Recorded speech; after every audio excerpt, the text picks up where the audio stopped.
Welcome back to the channel. जैसे आपको पता है कि unit 8 political process in India, इसके हम फेमस कमेंटेटर्स को कवर कर रहे हैं। ऑलरेडी हमने ऑलमोस्ट सारे कमेंटेटर्स कवर कर लिए हैं, 2-3 बचे हैं। ठीक है, तो आज बात करेंगे हम सीपी भामरी की। तो आप सोच रहे हो कि ये क्यों पढ़ रहे हैं भाई, ये भी हमारे सिलेबस का पार्ट है। जैसे अमृत्य सेन है, मायरन मीनर है, मॉरिस जॉन्स है, पार्था चटर्जी है, वैसे ये भी हमारे सिलेबस में ये थिंकर भी मेंशन्ड है।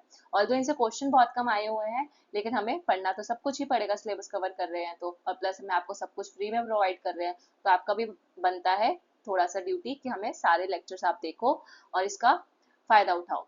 प्लस ये क्वेश्चन आपको असिस्टेंट प्रोफेसर के जो स्टेट लेवल के एग्जाम होते हैं, जैसे आरपीएससी हो गया, एमपीएससी हो गया, जो असिस्टेंट प्रोफेसर, उसके एग्जाम में आपको इनसे क्वेश्चन देखने को मिलेंगे।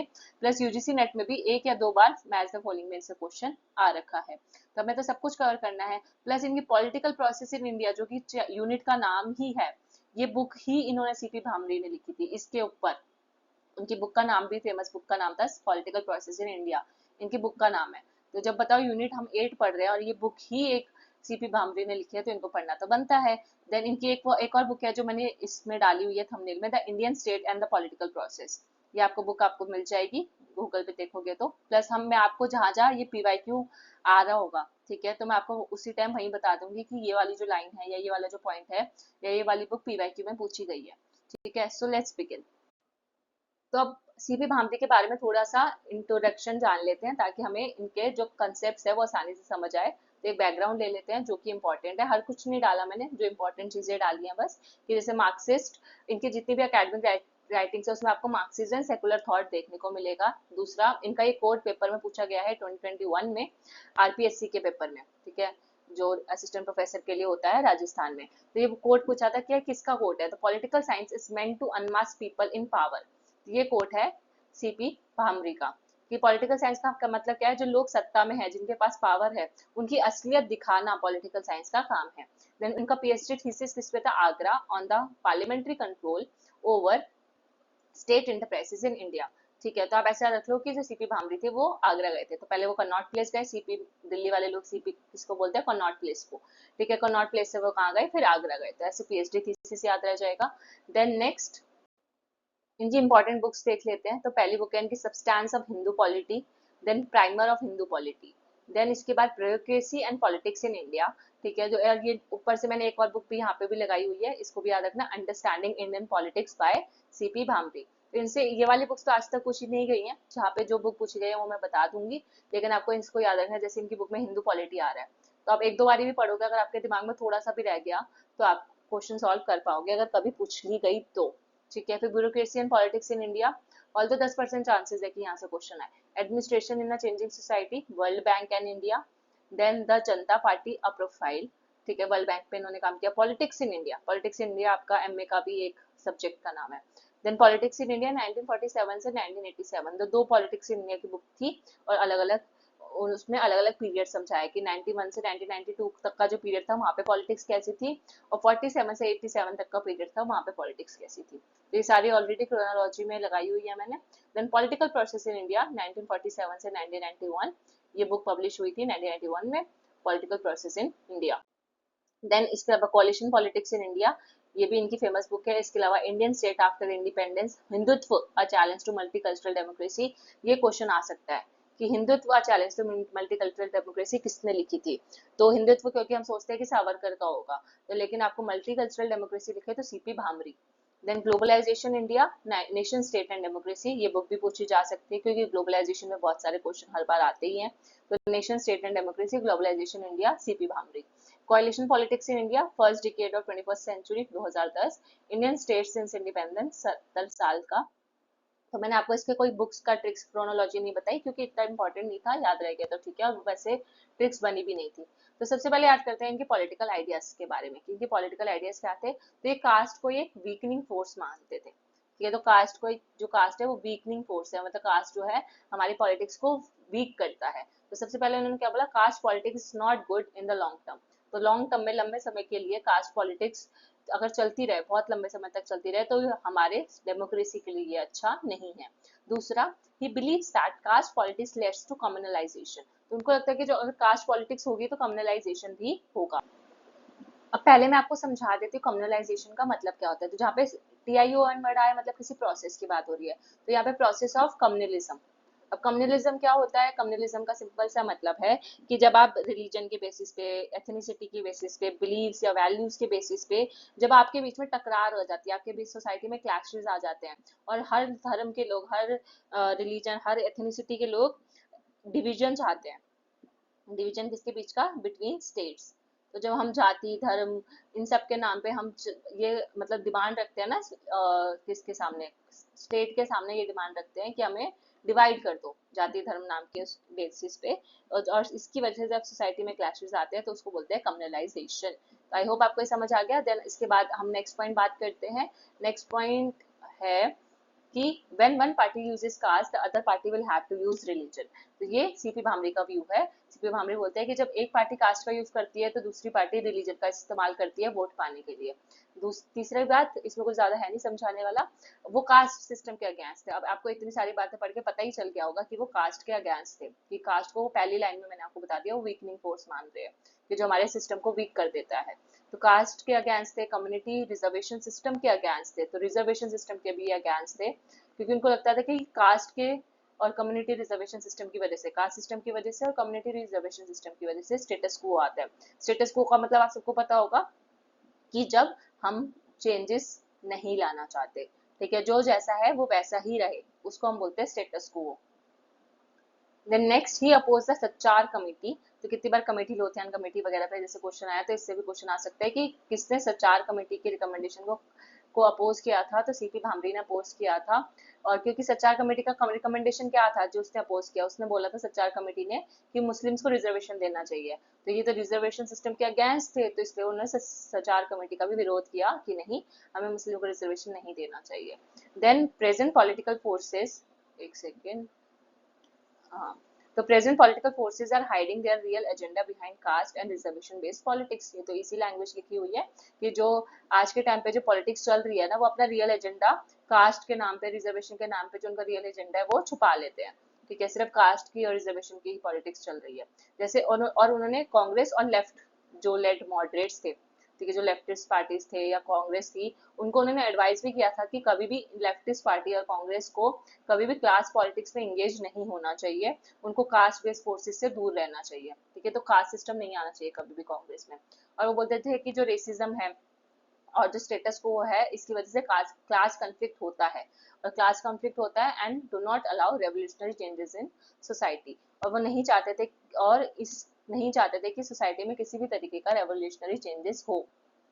कौन नहीं चाहते थे? मतलब स्टेटस कोइस्ट नहीं चाहते थे कि किसी भी तरीके का रेवोल्यूशनरी चेंजेस हो। मैंने आपको बताया ना, स्टेटस को कभी भी नहीं चाहेगा, या स्टेटस कोइस्ट बोलते हैं ऐसे लोगों को जो स्टेटस को में मानते हैं कि हम कभी भी रेवोल्यूशनरी चेंजेस ना आए, सोसाइटी जैसी है वैसी ही रहे। तो इसलिए वो बोलते हैं कि स्टेटस को खराब है, रेसिज्म खराब है। कौन? सीपी भामरी बोलते हैं, मतलब बेसिकली वो रेवोल्यूशनरी चेंजेस के फेवर में है। सो अब देख लेते हैं उनके कांग्रेस के ऊपर क्या व्यूज थे उनके पॉलिटिकल आइडियाज में। सो पहला, कांग्रेस को वो कॉलिशन ऑफ क्लासेस मानते थे under the hegemony of national बोurgeoisie। अब कांग्रेस के अंदर तो हर तरीके के लोग थे, उसमें तो कॉलिशन ऑफ क्लासेस था ही, हर तरीके के लोगों को वहां पे अपॉर्चुनिटी दी जाती थी, लेकिन हेजेमनी किसकी थी? हेजेमनी थी नेशनल बोurgeoisie की। अब इसको वो नेशनल बोurgeoisie आप किसको बोल रहे हो? वो बोल रहे हैं नेहरू को, पटेल को, अंबेडकर को। ठीक है, तो इन ज्यादातर इनकी चलती थी कांग्रेस के अंदर, ज्यादातर डिसीजन मेकिंग पावर इनके पास थी, है ना। तो इसलिए इसको आपको पता होगा, इसको एक थिंकर ने ओलिगार्की भी बोला है। ठीक है, सो आपको ये याद रखना है कि इसी कॉन्टेक्स्ट में ये बात चल रही है। ऑल्दो आपको मेन मुद्दा है कि आपको ये कोट याद रखना है, ये पीवाईक्यू में पूछा गया है कि ये जो कोट है कि कांग्रेस को किसने कॉलिशन ऑफ क्लासेस बोला था, तो ये सीपी भामरी ने बोला था। दूसरा, वो उन्होंने स्ट्रक्चरल फंक्शनल अप्रोच और बिहेवियरल अप्रोच का यूज नहीं किया था। ठीक है, मैंने यहाँ पे इसलिए डाला है क्योंकि ये पीवाईक्यू में आया हुआ था, और उस पीवाईक्यू में ये दो स्टेटमेंट लिखी हुई थी, और दूसरा स्टेटमेंट ये लिखा हुआ था कि जो सीपी भामरी थे उन्होंने स्ट्रक्चरल फंक्शनल अप्रोच यूज किया था पावर पॉलिटिक्स को समझने के लिए। तो ऐसा नहीं था, नॉट लिखा है ना, बिहेवियरल अप्रोच का भी यूज नहीं किया, स्ट्रक्चरल फंक्शनल अप्रोच का भी यूज नहीं किया। तो फिर यूज किसका किया? उन्होंने यूज किया क्लास एनालिसिस का, कि उन्होंने क्लास एनालिसिस को यूज किया किस चीज के लिए, कांग्रेस पार्टी का जो स्प्लिट हुआ था 1907 में, आपको याद होगा, तो उसको समझाने के लिए, कोalition पॉलिटिक्स जब शुरू हो गई थी, ठीक है, गठबंधन की सरकार आना शुरू हो गई थी, उसको समझाने के लिए, पर्सनालिटी जो क्लैशेस हो रहे थे आपस में जो लीडर्स थे वो क्लैश कर रहे थे, ठीक है, उनकी आइडियोलॉजी क्लैश कर रही थी, अलग अलग पार्टीज बन रही थी उस टाइम पे, उसको समझाने के लिए ये सारा उन्होंने क्लास एनालिसिस यूज किया। अब ये भी पीवाईक्यू है, इसलिए मैंने आपको अलग से हाईलाइट किया है। आपको 4 ऑप्शन दिए हुए थे, एक पेपर में आया है और शायद नेट के पेपर में ही आया है, उसमें आपको लिखा था क्लास एनालिसिस, कास्ट एनालिसिस और ग्रुप एनालिसिस ऐसे करके, तो आपको याद रखना है क्लास है, कास्ट नहीं, क्लास, ठीक है, तो यहाँ पे भी कोलिशन ऑफ क्लासेस, तो ये याद रखना। देन नेक्स्ट अब बात करते हैं इनके पॉलिटिकल आइडियाज ब्यूरोक्रेसी को लेकर। तो सबसे पहले उन्होंने एनालाइज किया कि ब्यूरोक्रेसी और पॉलिटिकल लीडरशिप के बीच में एक कॉन्ट्रडिक्शन होता है हमेशा, ठीक है, वो कॉन्ट्रडिक्शन कैसे, अब समझते हैं एग्जाम्पल से। उनके अकॉर्डिंग जो ब्यूरोक्रेसी थी, जब तक नेहरू थे तब तक ब्यूरोक्रेसी जो थी टेम्ड थी, टेम्ड मतलब होता है उनको, नेहरू जी ब्यूरोक्रेसी को कंट्रोल करके रखते थे, अपने हिसाब से चलाते थे। इसका मतलब जो नेहरू की लीडरशिप है वो क्या है, स्ट्रॉन्ग लीडरशिप है, ठीक है। लेकिन वो बोलते हैं कि ब्यूरोक्रेटिक जो पावर थी वो बढ़ गई कब, शास्त्री और इंदिरा गांधी के टाइम पे, और इसलिए वो बोलते हैं कि जो शास्त्री और इंदिरा गांधी की जो लीडरशिप है वो वीक लीडरशिप है। क्यों, क्योंकि ये ब्यूरोक्रेसी को इतने आराम से मतलब टेम नहीं कर पाए, टेम मतलब होता है कि उनको कंट्रोल करके रखना, जैसे एक डोमेस्टिक एनिमल होता है ना, उसको आप अपने ट्रेन करके रखते हो, उसको अपने हिसाब से चलाते हो। लेकिन इंदिरा गांधी और शास्त्री तो जो थे वो ब्यूरोक्रेसी की पावर को बढ़ती गई, उसको वो संभाल ही नहीं पाए, ब्यूरोक्रेसी ज्यादा पावरफुल हो गई, इसलिए वो बोलते हैं कि शास्त्री और इंदिरा गांधी की लीडरशिप जो है वो वीक लीडरशिप है। और ये पीवाईक्यू है, इसलिए मैंने आपको यहाँ पे बताया है। यहाँ पे दो स्टेटमेंट क्वेश्चन दिखे हुए थे, मतलब असर्शन रीजनिंग का क्वेश्चन था। एक में पहला असर्शन ये लिखा हुआ था कि जो ब्यूरोक्रेसी है वो नेहरू ने टेम की थी, तो उसका राइट आंसर था, और रीजन में लिखा हुआ था because he provide weak leadership, तो वहाँ पे वीक नहीं आना था, वहाँ पे स्ट्रॉन्ग आना था, तो जो रीजन था हमारा फॉल्स था। अब आपको समझ आ गया कि कैसे ब्यूरोक्रेसी और पॉलिटिकल लीडरशिप का क्या कनेक्शन होता है, इन दोनों के बीच में कैसे कॉन्ट्रडिक्शन होता है, दो एग्जाम्पल से आपको मैंने समझाया। देन उन्होंने ये भी बोला था कि जो ब्यूरोक्रेसी का रोल है वो क्या है, कॉम्प्लेक्स होता है, is a complexity of countries administration, मतलब आपको कंट्री की एडमिनिस्ट्रेशन को अगर समझना है, उसकी कॉम्प्लेक्सिटी को समझना है कि हाँ किसी भी कंट्री का एडमिनिस्ट्रेशन कितना कॉम्प्लेक्स है, ठीक है, तो एडमिनिस्ट्रेशन को समझने के लिए आपको ब्यूरोक्रेसी को समझना पड़ेगा। देन अब जान लेते हैं इनके कुछ और आइडियाज ब्यूरोक्रेसी के बारे में।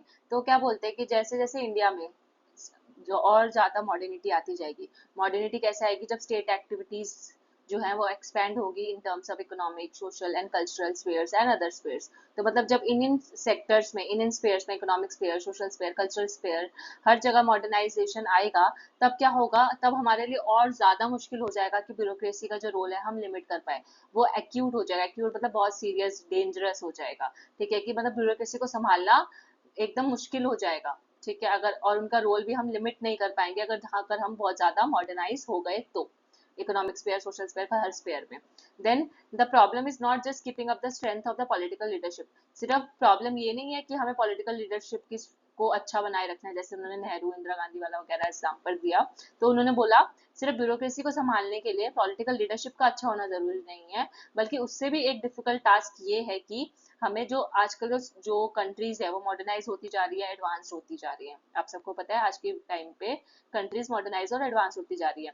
ऐसे टाइम पे सबसे मुश्किल बात तो ये है कि हमें उनका जो ब्यूरोक्रेट्स हैं उनके रोल को, प्रॉपर रोल को डिलिनिएट करना बहुत जरूरी है।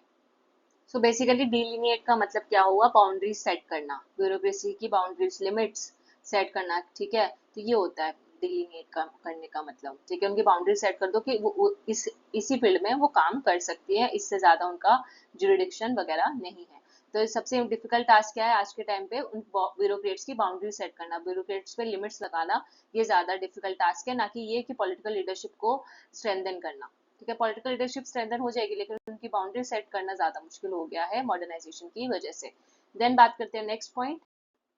अब वो सोशलिज्म को सपोर्ट करते थे और सोशलिज्म को सपोर्ट करते हुए उन्होंने दो चीजों को क्रिटिसाइज किया, पहला माओइस्ट एंड नक्सलाइट्स को, दो चीजें कौन, मतलब दोनों माओइस्ट को और नक्सलाइट्स को इन्होंने क्रिटिसाइज किया, और उन्होंने इनको क्या बोला, एडवेंचरिस्ट। एडवेंचरिस्ट कौन लोग होते हैं, जो अपने फायदे के लिए कुछ भी कर सकते हैं, ठीक है, तो ऐसे लोगों को वो एडवेंचरिस्ट बोलते थे, कि जो अपने बिजनेस के, अपने प्रॉफिट के लिए कुछ भी कर सकते हैं, तो वो एडवेंचरिस्ट है। तो अगर आपसे कभी क्वेश्चन में आए कि वो कौन सीपी भामरी किसको एडवेंचरिस्ट बोलते थे या वो किसके खिलाफ थे, तो माओइस्ट और नक्सलाइट्स के खिलाफ थे। और वो कहते थे कि ये जो लोग हैं, दो प्रकार के लोग हैं, ये सोशलिज्म को का फायदा उठाते हैं। ना ही ये पूरी तरीके से मार्क्सिस्ट होते हैं और ना ही ये पॉपुलर सॉलिडारिटी को मेंटेन करके रखते हैं। ये बस पॉपुलर लेजिटिमेसी गेन करते हैं। गवर्नमेंट जो है सोशलिज्म के बस स्लोगन्स देती है, नारे लगाती है, लेकिन रियलिटी में देखें तो दूर कैसे होता है, दूर के ढोल सुहावने। तो दूर से तो आपको लगेगा कि हाँ यहाँ पे सोशलिज्म है, वेलफेयर हो रहा है, पॉपुलर लेजिटिमेसी है, लो जो सरकार है लेजिटिमेट तरीके से आ रही है, पर ऐसा होता नहीं है, बस वो दिखावे के लिए होती है। ऐसी सरकारें दिखावे के लिए होती है और वो सोशलिज्म का गलत इस्तेमाल करती हैं। तो आपको याद रखना है कि सोशलिज्म को सपोर्ट करते टाइम उन्होंने किन दो आइडियोलॉजीज को क्रिटिसाइज किया था। नेक्स्ट पॉइंट इनके लास्ट हम आइडियोलॉजी और कोर्स देख लेते हैं एक बार जो पेपर में आए हुए हैं। तो पहला, the task of social science like all other sciences was to arrive at the truth. तो वो बोलते हैं कि सोशल साइंस का टास्क क्या है, हमारे सोशल साइंस का इकलौता टास्क ये है कि हमें सच्चाई तक पहुंचना। ठीक है, और सच्चाई कैसे, जो कि वेल स्टैब्लिश फैक्ट्स पे बेस्ड हो। ठीक है, हम ऐसे नहीं, हमें कुछ भी हवाबाजी नहीं करनी है, कुछ भी बातें हवा में नहीं करनी है, फैक्ट्स रखना है, तथ्य रखना है, वेल स्टैब्लिश फैक्ट्स को प्रूव करके फिर हमें ट्रुथ तक पहुंचना है। ये सोशल साइंसेज है। प्लस मैंने आपको जो पॉलिटिकल साइंस वाला जो कोड बताया था, अनमास्क ऑफ द पावर वाला, वो भी याद रखना, वो भी प्रीवाइक्यू है। देन उनके जो कम्युनल आइडियाज, जो मैंने आपको कम्युनलाइजेशन बताया, कम्युनलिज्म में बता चुकी हूँ क्या होता है, कि जब रिलीजन, एथनिसिटी, वैल्यूज इन सब के नाम पे डिवीजन ऑफ सोसाइटी होता है, सोसाइटी में क्लैशेस होते हैं, डिवीजन ऑफ स्टेट्स होते हैं, उसको कम्युनल आइडियाज बोलते हैं। तो ग्रेजुअली जो कम्युनल आइडियाज है will grow strongly in India. तो उनका ऐसा, वो ऐसा बोलते हैं अपनी एक मीटिंग में कि धीरे धीरे देखना इंडिया में ऐसा टाइम आएगा कि कम्युनल आइडियाज जो है बढ़ते जाएंगे, और एक टाइम ऐसा आएगा कि जब पॉलिटिकल पावर में कम्युनलिज्म आ जाएगा। और ये भामरी ने ये जो बात बोली थी वो 1980 में बोली थी, जो हमें देखने को मिलता है कि वो आज के टाइम पे धीरे धीरे सच हो रही है। देन कम्युनलिज्म के ऊपर उन्होंने एक स्टेटमेंट या डेफिनेशन दी थी कम्युनलिज्म की, जो आपसे पूछी जा सकती है कि communalism is the idea of power और elite class which is carry to the masses over time. तो धीरे धीरे समय के साथ साथ जो एलीट क्लास होते हैं वो अपने कम्युनलिज्म के आइडिया को बढ़ाते हैं और उसको मासेस तक पहुंचाते हैं। तो ये लाइन्स, ये कोड सीपी भामरी का है। इसके अलावा तो आपको पता चली क्या होगा इन सब बातों से कि वो कम्युनलिज्म को खिलाफ थे और रिलीजियस पॉलिटिक्स के भी खिलाफ थे, क्लास पॉलिटिक्स के भी खिलाफ थे, कास्ट पॉलिटिक्स के भी खिलाफ थे। Then Indian democracy, secularism and sovereignty are under attack by Hindutva and global capitalist forces. तो मैंने आपको अभी बुक याद कराई थी, हिंदुत्व वाली, multi democracy, multi cultural democracy, Hindutva वाली बुक। तो उसी बुक में ये कोट है, Indian democracy, secularism and sovereignty, ये जो तीनों चीजें हैं वो हिंदुत्व के द्वारा अटैक की गई हैं एंड ग्लोबल कैपिटलिस्ट फोर्सेस के द्वारा। तो ये हमारा हिंदुत्व और ग्लोबल कैपिटलिस्ट जो फोर्सेस हैं वो इंडिया की डेमोक्रेसी को हार्म कर रही है, इंडिया के सेकुलरिज्म को हार्म कर रही है, क्योंकि हिंदुत्व आ जाएगा, सिर्फ हिंदू हिंदू की बातें होंगी तो सेकुलरिज्म नहीं रह जाएगा, सॉवरेनिटी को हार्म कर रही है, ऐसा सीपी भामरी बोल रहे हैं। Then Hindutva forces have taken control of the state, और हिंदुत्व फोर्सेस ने पूरे स्टेट को कंट्रोल कर लिया है। ठीक है, हर जगह हिंदू हिंदू ही हो रहा है। And BJP is following the politics of divide and rule. और ये कितनी ब्लंट स्टेटमेंट उन्होंने बोली कि बीजेपी जो है डिवाइड एंड रूल की पॉलिटिक्स खेल रही है, हिंदू और मुस्लिम में लड़ाई करवा रही है और स्टेट को कंट्रोल कर रही है। ये भी सीपी भामरी बोलते हैं, क्योंकि वो कांग्रेस के साथ थे तो ऑब्वियसली बीजेपी के खिलाफ बोलेंगे। After the coordination with Akali Dal in Punjab by the Congress during Nehru's time, तो उन्होंने बोला कि जब नेहरू जिंदा थे ना, उस टाइम पे जो कांग्रेस थी उन्होंने अकाली दल के साथ कोऑर्डिनेट किया था पंजाब में, जब अकाली दल था। Communal forces to control of the state, तो उस टाइम पे जब हम इनके साथ कोऑर्डिनेट कर रहे थे तब कम्युनल फोर्सेस जो थी स्टेट को वो कंट्रोल करने लग गई थी। अकाली दल जो पंजाब में अकाली दल था वहाँ पे कम्युनल फोर्सेस स्टेट को कंट्रोल कर रही थी। तो ये सारे कुछ कोड्स हैं जो सीपी भामरी ने बोले हैं। अब बात करते हैं, बस हो गया खत्म हमारा आज का लेक्चर, इतना ही था। Thank you so much for watching. I hope आपको पेपर में शायद एक दो क्वेश्चन आ जाए तो आपकी हेल्प हो जाए, नहीं भी आया तो आपकी अंडरस्टैंडिंग के लिए तो अच्छा है। ये हमारा चैनल, इसको आप सब्सक्राइब कर सकते हो, प्लस आप मेरा खुद का चैनल है learningmantra.pb, उसको भी आप सब्सक्राइब कर सकते हो। वहाँ पे मैंने और भी सारी बुक्स और चीजें ट्रिक्स से आपको याद कराई हैं। सो मिलते हैं नेक्स्ट लेक्चर में, स्टे ट्यून्ड, बाय बाय।